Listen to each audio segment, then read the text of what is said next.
வணக்கம். தந்தையின் பாட்காஸ்ட் செய்திகளை வாசிப்பது தாரிணி. முதலில் தலைப்புச் செய்திகளை பார்க்கலாம்.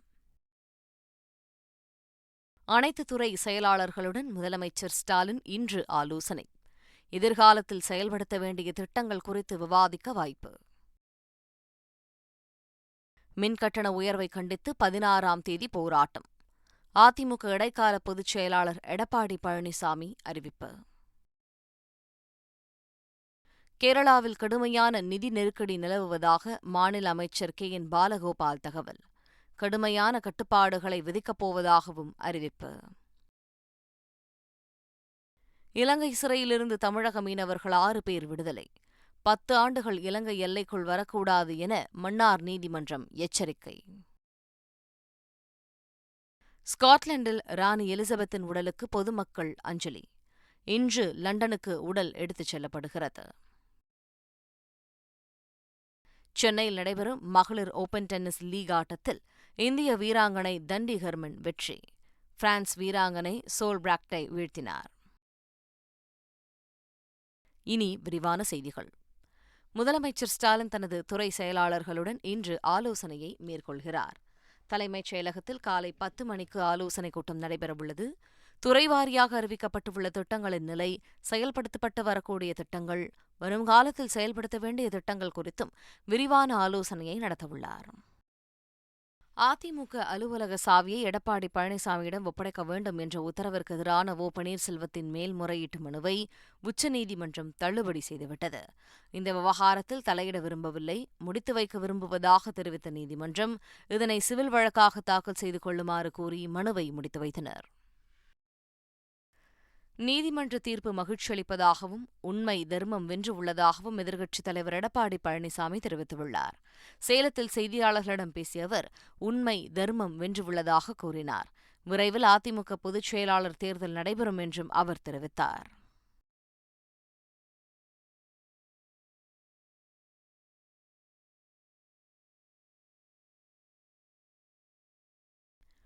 தமிழகத்தில் மின்கட்டண உயர்வை கண்டித்து அதிமுக சார்பில் வரும் 16ஆம் தேதி போராட்டம் நடத்தப்படும் என அறிவிக்கப்பட்டுள்ளது. இதுகுறித்து அதிமுக இடைக்கால பொதுச் செயலாளர் எடப்பாடி பழனிசாமி வெளியிட்டுள்ள அறிக்கையில், திமுக ஆளுங்கட்சியான பிறகு மக்கள் நலனை மறந்து இதுபோன்ற மின்கட்டண உயர்வை அறிவித்திருப்பதாக குற்றம் சாட்டியுள்ளார். சிறுவர்களை நல்வழிப்படுத்தும் வகையில் 100 பள்ளிகளில் சிற்பி எனும் புதிய திட்டத்தினை முதலமைச்சர் ஸ்டாலின் வரும் 14ஆம் தேதி சென்னையில் துவக்கி வைக்கிறார். சிறார் குற்ற செயல்களுக்கு தீர்வு காணவும், பாதிக்கப்படக்கூடிய சிறுவர்களை கண்டறிந்து அவர்களுக்கு வழிகாட்டுவதையும் நோக்கமாக கொண்டது சிற்பி திட்டம். சென்னையில் 100 மாநகராட்சி பள்ளிகளில் தலா 50 மாணவர்களை கொண்டு இந்த சிற்பி திட்டம் கொண்டுவரப்படவுள்ளது. திமுகவுக்கு எதிராக தாம் மட்டுமே குரல் கொடுத்து வருவதாக சசிகலா தெரிவித்துள்ளார். சேலம் மாவட்டத்தில் அரசியல் சுற்றுப்பயணம் மேற்கொண்டுள்ள அவர் தொண்டர்களுக்கிடையே பேசினார். அப்போது நம்பிக்கையோடு இருங்கள், தமிழகத்தில் விரைவில் ஆட்சி மாற்றம் வரும் என்றார். அசைக்க முடியாத இயக்கமாக அதிமுகவை உருவாக்குவோம் என்றும், அனைவரும் ஒன்று சேர்ந்தால் வெற்றி நிச்சயம் என்றும் அவர் கூறினார்.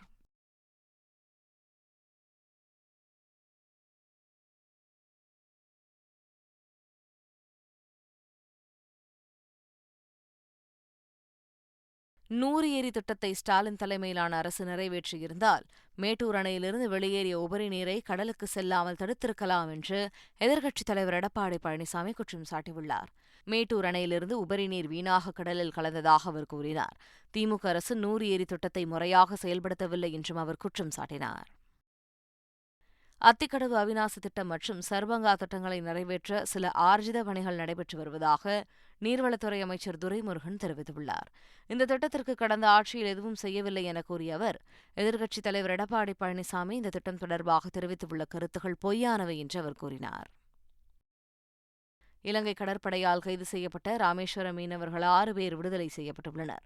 ராமேஸ்வரத்திலிருந்து கடந்த மாதம் 27ஆம் தேதி மீன்பிடிக்கச் சென்ற 6 மீனவர்கள் இலங்கை கடற்படையால் கைது செய்யப்பட்டனர். இது தொடர்பான வழக்கு மன்னார் நீதிமன்றத்தில் விசாரணைக்கு வந்தது. அப்போது நீதிமன்றம் 10 ஆண்டுகளுக்கு இலங்கை எல்லைக்குள் வரக்கூடாது என எச்சரித்து 6 மீனவர்களையும் விடுதலை செய்து உத்தரவிட்டது. முன்னாள் பிரதமர் ராஜீவ்காந்தி கொலை வழக்கில் சிறையில் உள்ள ரவிச்சந்திரனுக்கு 11வது முறையாக மேலும் 1 மாதம் பரோல் நீட்டித்து சிறை நிர்வாகம் உத்தரவை பிறப்பித்துள்ளது. ரவிச்சந்திரனுக்கு கடந்த ஆண்டு நவம்பர் 17ஆம் தேதி முதல் 30 நாட்கள் பரோல் வழங்கியது. இதனைத் தொடர்ந்து 10 முறை பரோல் நீட்டிப்பு செய்த நிலையில் 11வது முறையாக மேலும் ஒரு மாதம் பரோலை நீட்டித்து சிறை நிர்வாகம் அறிவிப்பு வெளியிட்டுள்ளது. ராகுல் காந்தியின் நடைப்பயணம் 2024 தேர்தலில் காங்கிரஸ் கட்சிக்கு வெற்றியை தரும் என்று அக்கட்சியின் எம்பி திருநாவுக்கரசர் தெரிவித்துள்ளார். புதுக்கோட்டையில் செய்தியாளர்களிடம் பேசிய அவர், காங்கிரஸ் கட்சியின் எழுச்சியை பொறுக்க முடியாமல்தான் பாஜகவினர் தரம் தாழ்ந்து விமர்சனம் செய்து வருவதாக கூறினார்.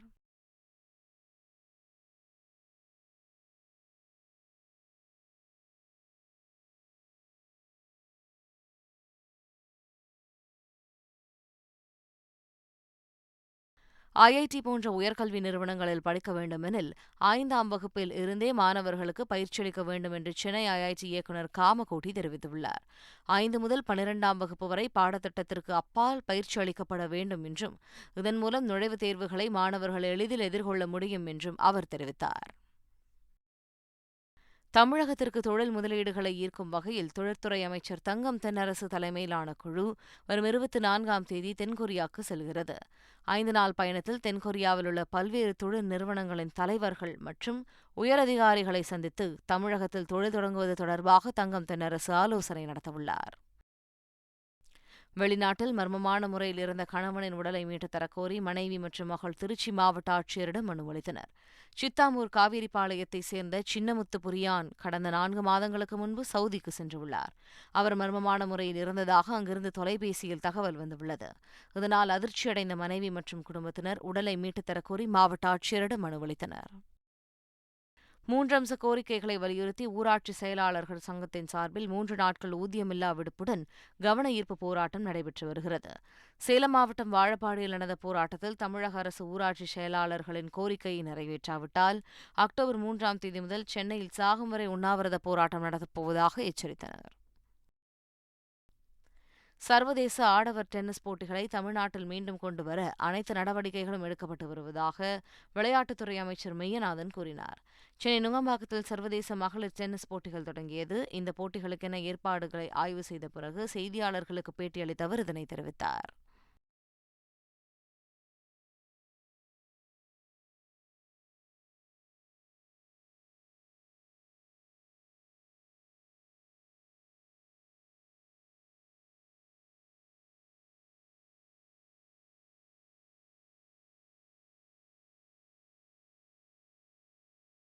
சென்னை நந்தனத்தில் உள்ள கால்நடை பராமரிப்புத்துறை அலுவலகத்தில் கால்நடை மருத்துவர் செயலியை அமைச்சர் அனிதா ராதாகிருஷ்ணன் துவக்கி வைத்தார். தமிழ்நாட்டில் கால்நடை வளர்க்கும் விவசாயிகள், செல்லப்பிராணிகள் வளர்ப்போர், கால்நடை தொழில் முனைவோர் மற்றும் பண்ணை உரிமையாளர்களின் தேவைகளை ஈடு செய்யும் வகையில் கால்நடை மருத்துவர் செயலி உருவாக்கப்பட்டுள்ளது. ராமநாதபுரம் முதுகுளத்தூரில் ராதாகிருஷ்ணன் விருது பெற்ற ஆசிரியைக்கு மாணவர்கள் உற்சாக வரவேற்பளித்தனர். இப்பகுதியில் உள்ள அரசு பள்ளியில் பணியாற்றும் உமாதேவிக்கு ராதாகிருஷ்ணன் விருதுடன் 10,000 ரூபாய் பரிசுத் தொகை வழங்கப்பட்டது. பின்னர் அவருக்கு நடந்த பாராட்டு விழாவில் பரிசுத் தொகை 10,000 மற்றும் தனது தந்தையின் சார்பாக 10,000 ரூபாய் என 20,000 ரூபாயை உமாதேவி பள்ளிக்காக அளித்தார். ஊரை விட்டு ஒதுக்கி வைத்துவிட்டதால் மீனவர் ஒருவர் நாகை மாவட்ட ஆட்சியர் அலுவலகம் முன்பு உண்ணாவிரத போராட்டம் நடத்தினார். வெள்ளப்பள்ள மீனவ கிராமத்தைச் சேர்ந்த காமராஜ் என்பவருக்கு சொந்தமான நிலத்தை சிலர் ஆக்கிரமிப்பு செய்ததாக பிரச்சினை எழுந்தது. இந்த பிரச்சினையில் அவரை ஊரை விட்டு ஒதுக்கி வைத்ததாக கூறப்படுகிறது. கிராம பஞ்சாயத்தார் மீது நடவடிக்கை எடுக்க கோரி நாகை மாவட்ட ஆட்சியர் அலுவலகம் முன்பு உண்ணாவிரத போராட்டத்தில் ஈடுபட்டார். திருச்செந்தூர் சுப்பிரமணிய சுவாமி கோவிலில் உண்டியல் காணிக்கை என்னும் பணி நடைபெற்றது. கோவில் அறங்காவலர் குழு தலைவர் அருள்முருகன் தலைமையில் உண்டியல் என்னும் பணி நடைபெற்றது. இதில் 2,74,74,000 ரூபாய் பணம் கிடைத்துள்ளது. மேலும் சுமார் 2 கிலோ தங்கம், 15 கிலோ வெள்ளியும் பக்தர்கள் காணிக்கையாக செலுத்தியுள்ளனர். சிதம்பரம் நடராஜர் கோவிலில் அறநிலையத்துறை அதிகாரிகள் 9வது நாளாக மேற்கொண்ட ஆய்வுப் பணி நிறைவு பெற்றது.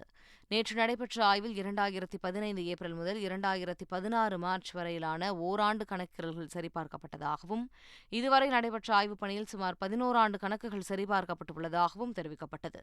10வது நாளாக இன்றும் ஆய்வு தொடரும் எனவும் அறநிலையத்துறை அதிகாரிகள் தெரிவித்துள்ளனர்.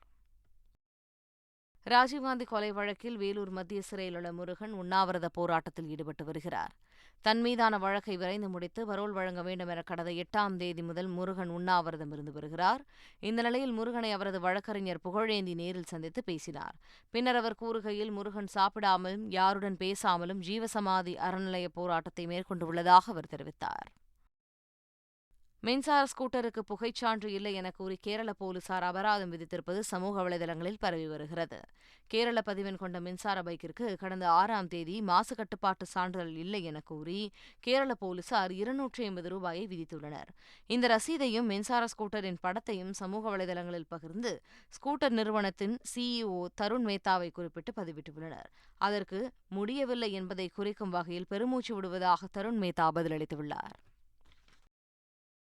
கேரளாவில் கடுமையான நிதி நெருக்கடி ஏற்பட்டுள்ளதாக நிதியமைச்சர் என் பாலகோபால் தெரிவித்துள்ளார். இதுகுறித்து நிதியமைச்சர் பாலகோபால் கூறுகையில், நெருக்கடி இருப்பது உண்மைதான், ஆனால் செயல்பாடுகள் தடைபடுவதில் சிரமமில்லை என தெரிவித்தார். மேலும் மத்திய அரசு பணம் தராவிட்டால் நிதி நெருக்கடி மேலும் உயரும் என்று தெரிவித்த அவர், ஓவர் டிராப்ட் செல்லாமல் நிர்வகிக்க முடியும் என்ற நம்பிக்கை உள்ளதாகவும் கூறினார். நெடுஞ்சாலைகளில் சூரிய சக்தி மின்சாரத்தை மேம்படுத்துவதில் மத்திய அரசு தீவிரம் காட்டி வருவதாக மத்திய அமைச்சர் நிதின் கட்கரி தெரிவித்துள்ளார்.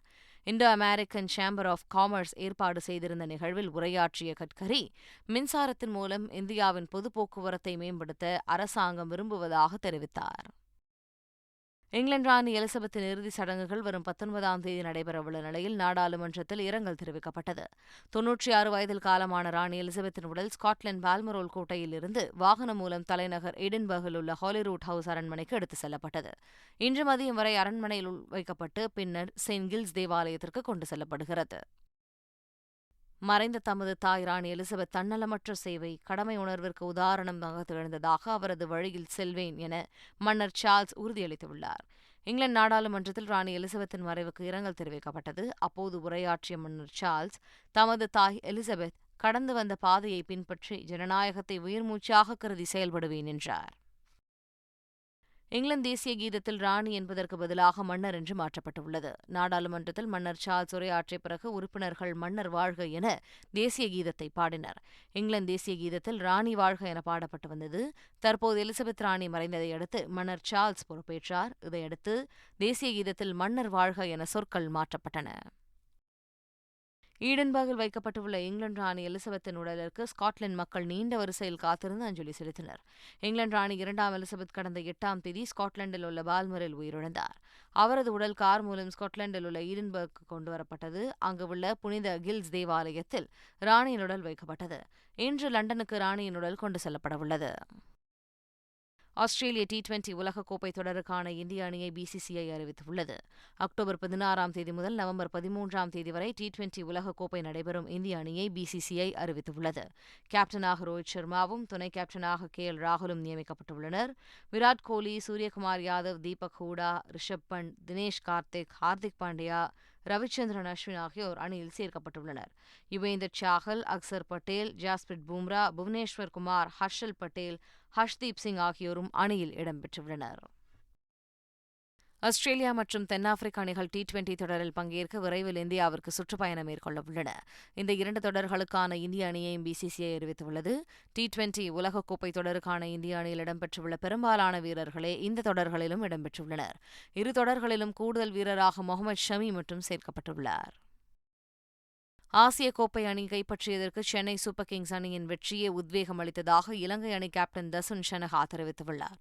கடந்த 2021ஆம் ஆண்டு துபாயில் நடைபெற்ற ஐபிஎல் இறுதிப் போட்டியில் டாஸில் தோற்ற சென்னை அணி முதலில் சிறப்பாக பேட் செய்தது. கொல்கத்தா அணியை வென்றது உத்வேகம் அளித்ததாக குறிப்பிட்டுள்ளார். மீண்டும் தலைப்புச் செய்திகள். அனைத்து துறை செயலாளர்களுடன் முதலமைச்சர் ஸ்டாலின் இன்று ஆலோசனை. எதிர்காலத்தில் செயல்படுத்த வேண்டிய திட்டங்கள் குறித்து விவாதிக்க வாய்ப்பு. மின்கட்டண உயர்வை கண்டித்து 16ஆம் தேதி போராட்டம். அதிமுக இடைக்கால பொதுச் செயலாளர் எடப்பாடி பழனிசாமி அறிவிப்பு. கேரளாவில் கடுமையான நிதி நெருக்கடி நிலவுவதாக மாநில அமைச்சர் என் பாலகோபால் தகவல். கடுமையான கட்டுப்பாடுகளை விதிக்கப் போவதாகவும் அறிவிப்பு. இலங்கை சிறையிலிருந்து தமிழக மீனவர்கள் 6 பேர் விடுதலை. 10 ஆண்டுகள் இலங்கை எல்லைக்குள் வரக்கூடாது என மன்னார் நீதிமன்றம் எச்சரிக்கை. ஸ்காட்லாந்தில் ராணி எலிசபெத்தின் உடலுக்கு பொதுமக்கள் அஞ்சலி. இன்று லண்டனுக்கு உடல் எடுத்துச் செல்லப்படுகிறது. சென்னையில் நடைபெறும் மகளிர் ஓபன் டென்னிஸ் லீக் ஆட்டத்தில் இந்திய வீராங்கனை தண்டி ஹெர்மன் வெற்றி. பிரான்ஸ் வீராங்கனை சோல் பிராக்டை வீழ்த்தினார்.